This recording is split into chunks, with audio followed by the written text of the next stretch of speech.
On va faire une dictée. D'accord? Allez, prenez les cahiers. Vous écrivez dictée.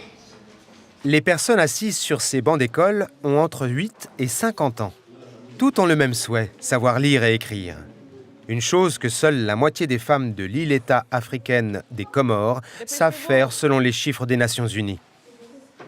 Atibati Youssouf, 38 ans, est mère de 9 enfants. Elle est la deuxième des 3 épouses de son mari. Vous écrivez une fourmi. Une fourmi. Atibati n'est jamais allée à l'école et elle l'a toujours regretté. Ça me rendait triste de ne pas savoir lire ni écrire. J'avais l'impression que je ne valais rien. J'ai donc à tout prix voulu apprendre pour pouvoir davantage participer à la vie et avoir le sentiment de valoir quelque chose. 3 fois par semaine, Fatima Halidi, enseignante, transmet ses connaissances aux enfants et aux femmes. En fait, il s'agit de bien plus qu'une simple transmission du savoir. Beaucoup ont une vie très difficile. Leur quotidien est un défi permanent. Et je suis là pour eux dans d'autres domaines également. Je les soutiens à plusieurs égards et souhaite les aider à réaliser leurs rêves. C'est de cela dont il s'agit. Atibati a elle aussi un rêve, participer davantage à la vie sociale. Ici, la grande majorité des élèves sont des femmes, avec un but bien précis. Nous voulons d'abord recevoir plus de respect, des hommes également. Si l'on sait lire et écrire, on nous respectera davantage. Les Comores sont l'un des pays les plus pauvres au monde. Souvent, la lutte pour survivre est bien plus importante que l'éducation.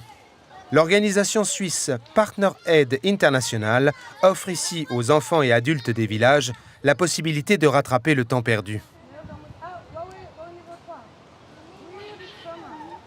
Au village de Voigny, sur l'île d'Anjouan, Atibati fait partie de ces nombreuses personnes à n'être jamais allées à l'école.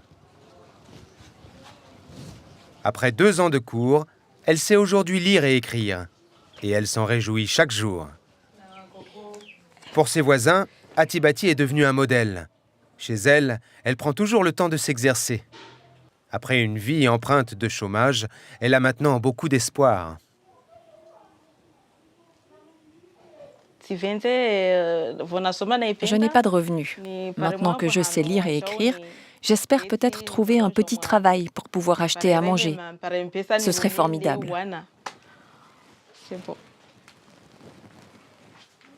Et même plus. Atibati s'engage désormais dans une association qui défend son village et la cause des femmes. Quelque chose d'impensable il y a quelques années encore.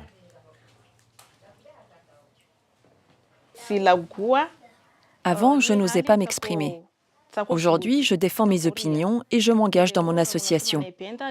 J'ai le sentiment d'avoir de la valeur et d'être un modèle pour mes enfants. Dieu merci. C'est important pour Atibati que tous ses enfants puissent aller à l'école. Même si elle doit, avec sa famille, économiser de l'argent pour cela. Elle veut à l'avenir que ses enfants puissent aussi lire et écrire et pouvoir décider de leur vie.